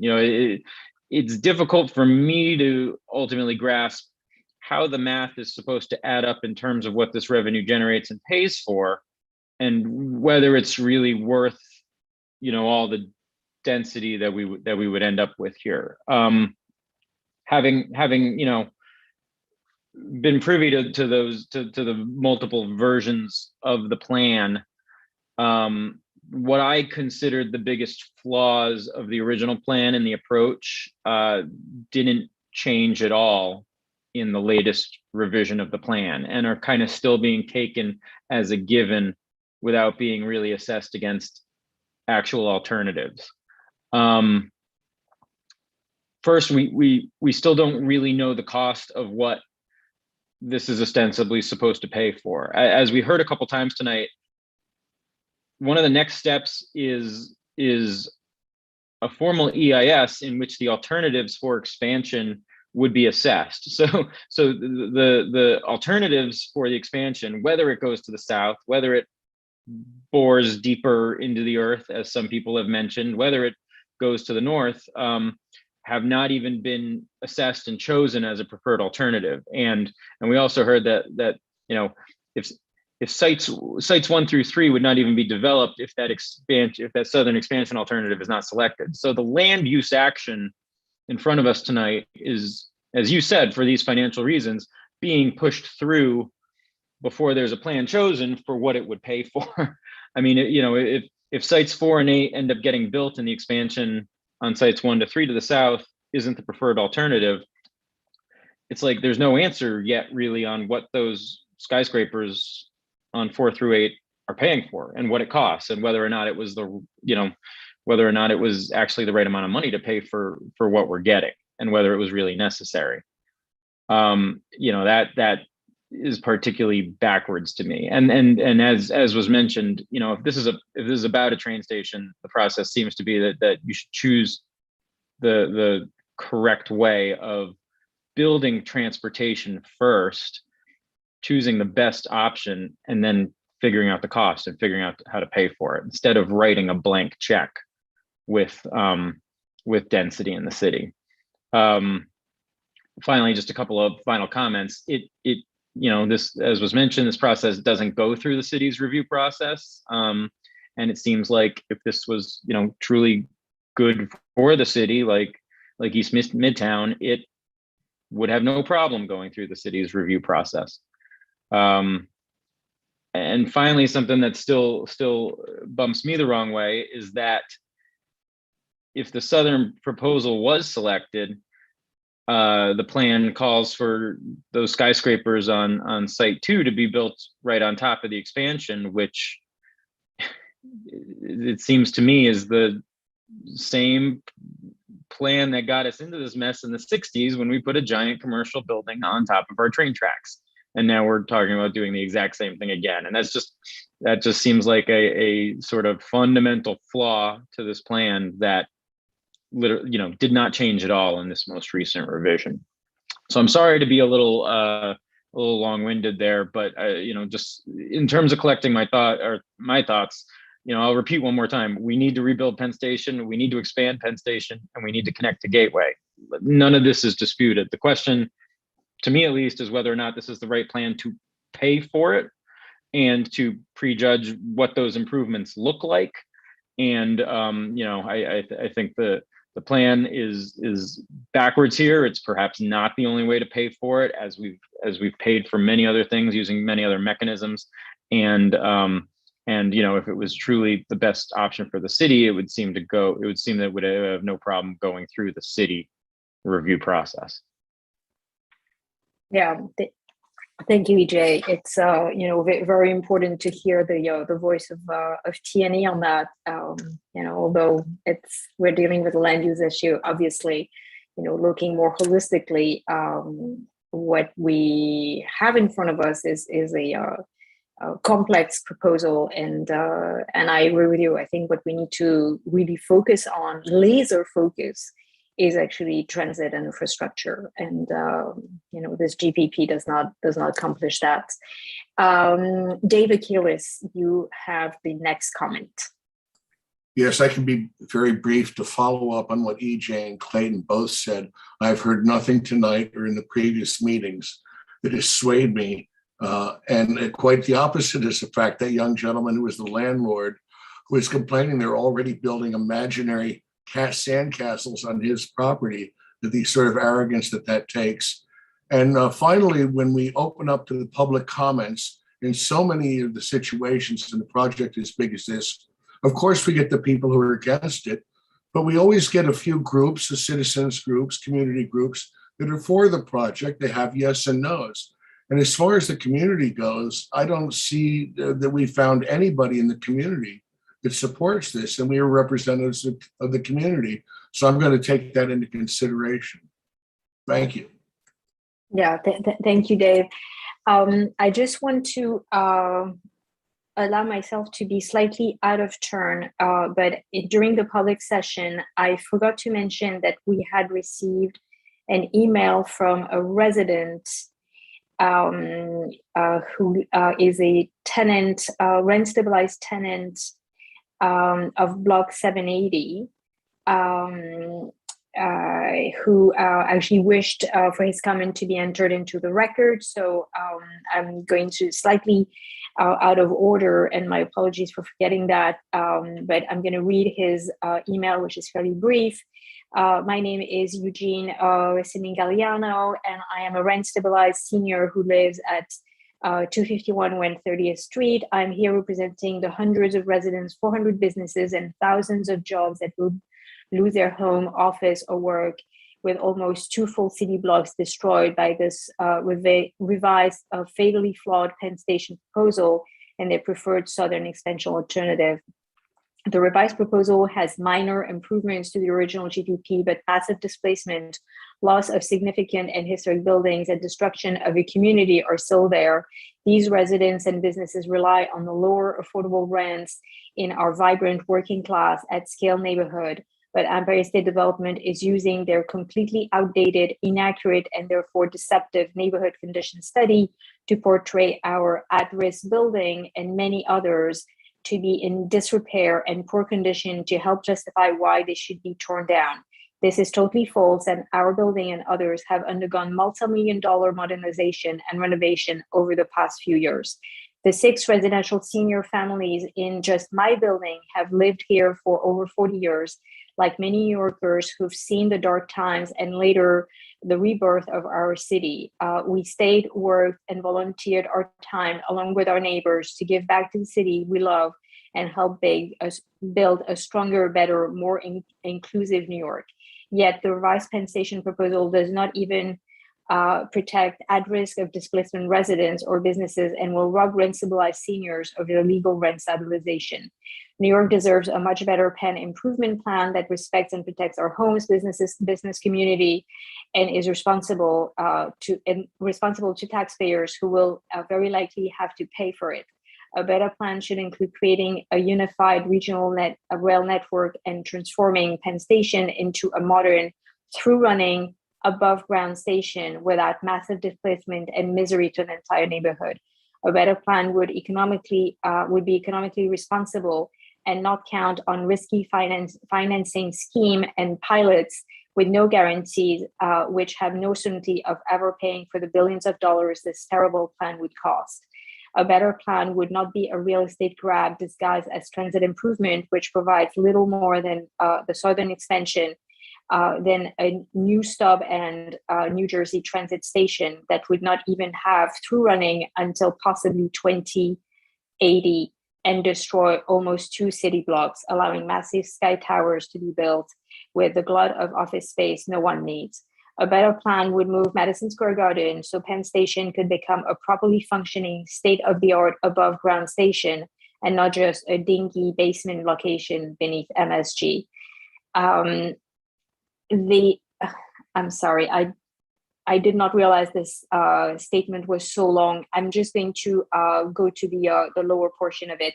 As most people know, some of our elected officials who should work for their constituent best interest often do not put the welfare of the people they are supposed to represent above special interests, big real estate campaign contributions, or getting reelected. We're very disappointed to see this, but at least we need to be able to count on our community boards to put the welfare of the community, the people they represent, and what is truly best for New York City above politics. This revised Penn Station plan is not what is best for anyone but those that have special interest in profiting from it. This plan allows all this destruction, displacement, and sky towers, but what do we get in return? We don't even get an above-ground station or MSG move. We still have an over-congested basement station under MSG, and with the southern expansion, another basement station under sky towers. Penn Station design and platforms are still handcuffed by the massive columns that support MSG, which don't allow real improvement to the station below. Why should we be willing to accept all of this for so little in return? Why should people lose their lifelong homes and business locations for so little? How could we let this to happen? Thank you so much. Sorry again for not reading this in the timely portion of the meeting, but it was important for the record. Let's go back to comments. Nick, you have your hand up. Go ahead. Thanks, Leila. I'm looking through the list of panelists and attendees, and I don't really see any elected officials or their representatives. I'm wondering where the elected stand on this proposal. I would not be able to speak for them. They were, heavily involved in the work of the CACWAG. They shared the concerns that the community boards had on, pretty much all the issues, including, financing, density, shadows, transit improvements. I'm not sure of their position on the revised GBP. Are you surprised that they're not done? They're not here tonight?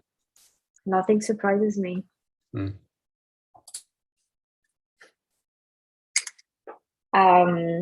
Any other? Yeah, Clayton. Just quickly, as chair of Parks and Public Spaces, the open space portion of this proposal is inadequate, period. So any conversation around like, oh, but here, and guess what? You might have a sidewalk. Okay, so I think it's ridiculous that 17% includes sidewalks. You guys, that is ridiculous. Even with the 17%, it is insufficient, and it is absolutely not commensurate with what we are giving up. Full stop. Yeah, thank you, Clayton. Other comments? I think we're getting a pretty good sense of where we're going with that. Yeah, Mike. I just wanted to say that based off everything that you said about the financing and about what that public member, that email that you read, and everything that EJ said, I just think that there's no, we need that platform built over the train tracks to widen the platforms and to get the pillars out of the way. And without that, there's still not going to be the economic development to encourage the towers to be filled and to pay off the bonds. So I think it's all tied together, and I don't see any reason to support this current plan. Yeah. Thank you, Mike. Okay, so I think that, from the comments that we've heard from members of our committee and from members of the public, I think we have an idea of where this is going. I think to be really constructive in our response, I think it's important to really pinpoint the priorities and where we see the most salient flaws of this proposal are. I think that to echo what EJ said, what really we need to focus on is the Penn reconstruction, how to increase capacity at Penn, whether it is through an expansion or through through running, which is a very solid proposal that has been presented to us by a number of transit and transportation experts that basically show that you can increase the capacity of trains and transporting more people if you create a through running structure where basically trains from New Jersey would come into Penn Station, drop off passengers, pick up new passengers, and continue on to Long Island or possibly to Westchester. So I think this is really the priority. This is where we have to be laser focused. I think it's also fair to say that New York State has made its commitment to the Gateway tunnels, the financial commitment to the Gateway tunnels. And we need to reiterate that this should be a priority. These tunnels we are in desperate need for these tunnels to be built so that the existing tunnels can be decommissioned and can be repaired. Every single hurricane that happens is just, a threat to the economy of the region in a way that is just unacceptable. So I think we should really reemphasize that. We should urge the state legislature as well as the executive chamber to actually identify alternate sources of funding. My understanding, I was actually surprised by the response that we get, but my understanding is that the state can apply for federal grants, and these federal grants, because they're issued to the state, would actually satisfy the 25% requirement that the state needs to put in. So the state would not have to issue bonds or, find additional sources of funding, whether it's, there's been talks about congestion pricing that could help, or, creating other forms of tax or forms of revenue. It seems that these federal loans could actually satisfy the requirement. So to be explored, but I think we need to emphasize that. Also, to echo what EJ said, I think that the cities, municipalities are in charge of land use. The state should not fool around and it's like a private matter of municipality land use. It's really the prerogative of municipalities. It should remain this way. So if and when there is a need for an upzoning, it should be undertaken by the city. This is something that we already said in March. I think we need to reiterate that. In terms of the proposal itself, I think that the reduced density is actually modest. It accounts for 7% reduction. The reduction is actually mostly on site 1, which is in CB4.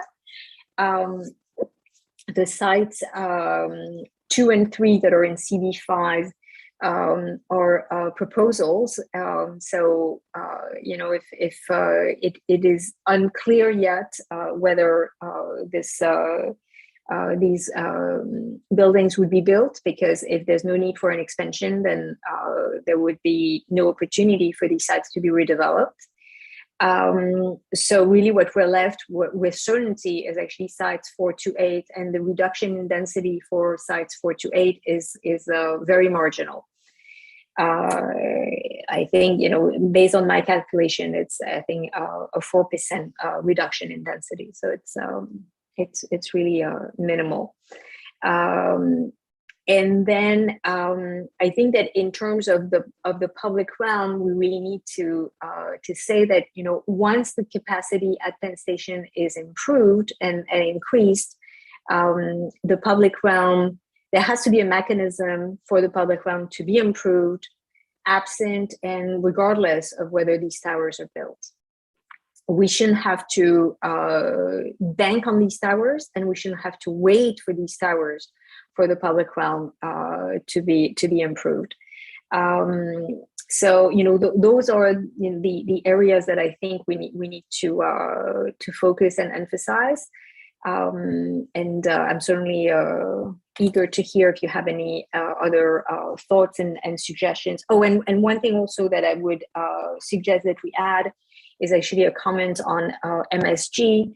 I mean, this board is on record since 2013 recommending that MSG be relocated.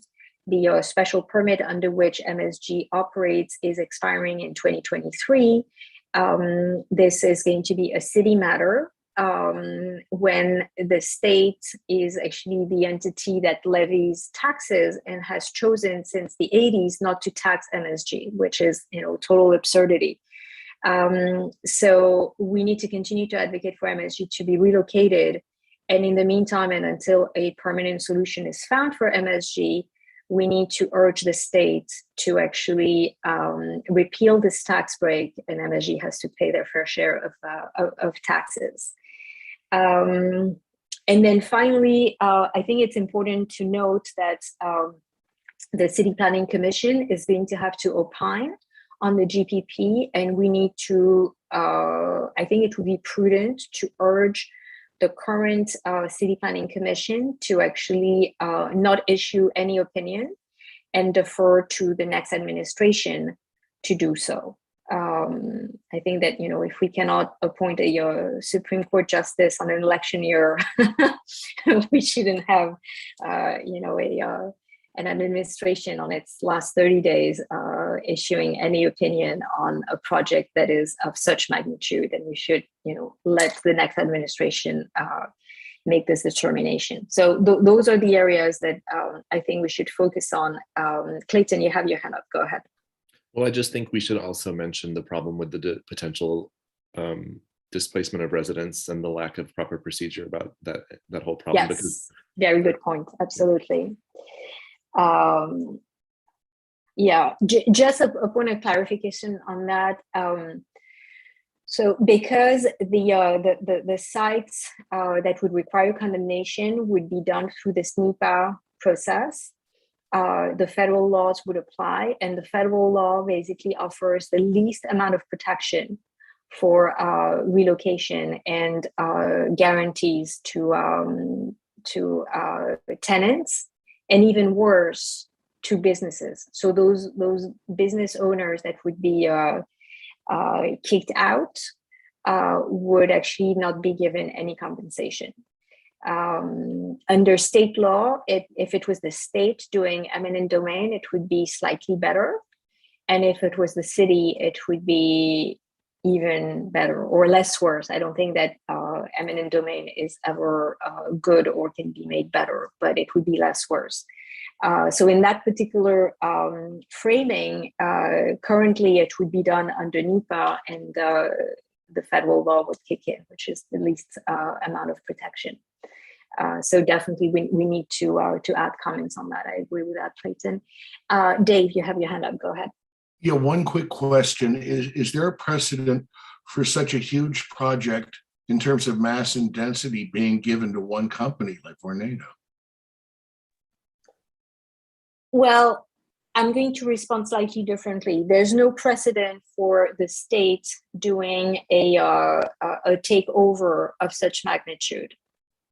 Certainly not in New York City. So projects that have been done by ESD, they include even Times Square way back was done as a sort of like joint venture between ESD and the city. So there was a Euler process. The city was involved, and it did not benefit one single developer. In that particular instance, it's a very large geographic area, and it is highly unusual because it would only benefit one developer.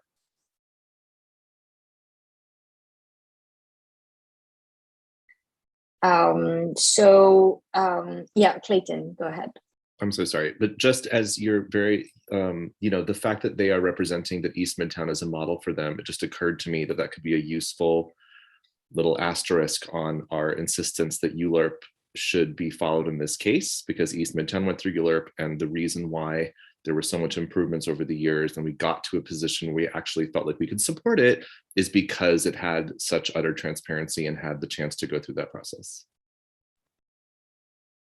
Yeah, very good point. Very good point.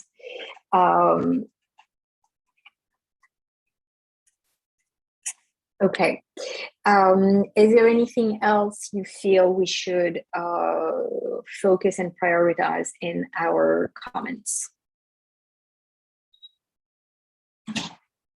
Okay, so basically what we're planning to do is we're going to use the reso that we passed in March, which is very comprehensive. We're going to use this as, whatever has not changed is going to just be, restated.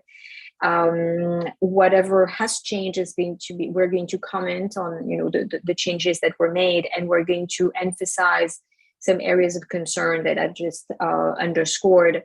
That we may have had back then does not necessarily mean that things have changed. Like, for example, the funding mechanism has not changed. It has just become clearer to us that it would be a liability. This reso is that will be in the form of a reso, but kind of look like a letter, will be finalized before tomorrow night. And so the full board will have a chance to vote on that tomorrow night. Vicky, Chair Barbero, you have your hand up. Yes, Leila, we have an extensive list, and I don't think we've mentioned whether or not we will add anything regarding the Empire State View Corridor, or There was one other thing that I was thinking of. The actual, how much will we say about the tall towers? That's in this resolution. Yeah, so I think on the density, if I hear the room correctly, and you know, based on the testimonies that we received, we consider that the reduction in density is too modest to really be meaningful and satisfy our concern, the concern that we expressed in March. We did not discuss the view corridors. So as you've seen in the renderings that were presented, the view corridors onto the Empire State Building have been opened up slightly so that you can see a little bit more of the framing of the sphere. The question, I think, Dave, you asked this question. You know, what is the current condition, as opposed to, you know, just toggling between the initial proposal and the revised proposal. We need also to compare it to the existing condition. Actually, Gabriela dropped the link in the chat, but you know, I can tell you from memory, you know, it is still taking a lot of those views, and what they have addressed is only from this particular view corridor along 33rd Street. They have not addressed the view corridors along 34th. And certainly have not issued the view corridors from further west, you know, from as far as you know, the West Side Highway, and you know, even like views from New Jersey, which is, you know, something that we had some concerns about. So, you know, it's a step in the right direction. It is certainly you know, a little more delicate approach to urban design, but I don't think it really satisfies you know, the extent of the concerns that we have for you know, the views of this important urban resource. So Leila, if I could just go over the things that we are still, the four of us, still have problems with, just to put it in actual lay terms without going into all the details. The list would be, and my question is, would all of these be part of the resolution? Our concern, still concern regarding the shadows, our concern with historic resources, ULURP, pilot funding, obviously that's been discussed a lot, moving MSG, through running, tall towers density, Empire State View Corridor, public realm, and eminent domain. Doesn't that pretty much cover all of the issues that we still have? And will they all be in the resolution? Yes, that's correct. Okay, good. Yeah. That Yeah, sounds thank like- you. That sounds like time for a motion. Yeah, and thank you, Vicky, for, you know, reframing and summarizing the discussion. All right, so we need a motion. Motion to deny based on what Vicky said. Second. All right, Leila? Matt, are you ready? Yeah. Yes, I'm a yes. Yeah, Leila, are you a yes? I'm a yes. All right. David Akalis? Yes. Nick Athanel? Yes. Andreas Benzing? Yes. Julie Chu? Yes. Julie Sloan? Aaron Ford? Yes. I believe Nancy's absent. Mike Grilly? Yes. Tristan Haas? Yes. I'm a yes. Chris Jackson? Or did we lose Chris? I'll come back to you. EJ Kalfarsky? Yes. Renee Kinsella? Yes. Clayton Smith? Yes. And Ryan Whalen is absent. And so that's the majority, so it passes.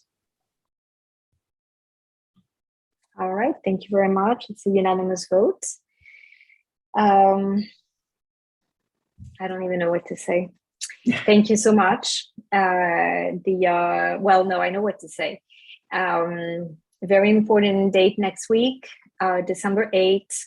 ESD will hold a public hearing. This is the chance for us, members of Community Board 5, to deliver a comment, which we will, based on the work of the committee that will be presented tomorrow to the full board.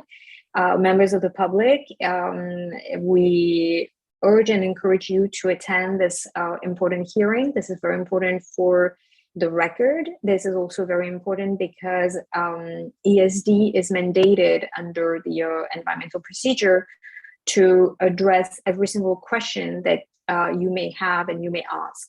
So it is the opportunity to actually receive a response in writing on any of the questions and comments and any of the questions that you may have. So members of the public, take a look at ESD's website. The meeting is notified on the website, and make every effort to attend. For members of the committee, as you know, we have a meeting of the full board tomorrow. So thank you for all your time. I know that it's a lot, but it is much appreciated. It is the most important land use project that we've ever dealt with. Even East Midtown did not rise to that level. So thank you for all your time, all your efforts. And with all of that being said, the meeting is adjourned. Okay. Leila, great you, job. everyone. You did a great job. Thank you. Yes. Thank you. And I would like to thank my three colleagues for an incredible participation in this. It is everything that has come out of this is because of Leila and Clayton and EJ's input, invaluable. And I can't tell you how much I appreciate it. As chair of the board, I am very impressed and extremely grateful for the three of you. And I thank you from the bottom of my heart. And we could not do it without the No, support I'm of not- our fierce leader, who is always by our side and helps us and supports us and guides us relentlessly, Vicky Barbero. Thank you so much, Vicky, for your leadership. You are a true leader, and we appreciate every bit of it. Thank you. Thank you, and we'll see you tomorrow evening. Good night, everyone.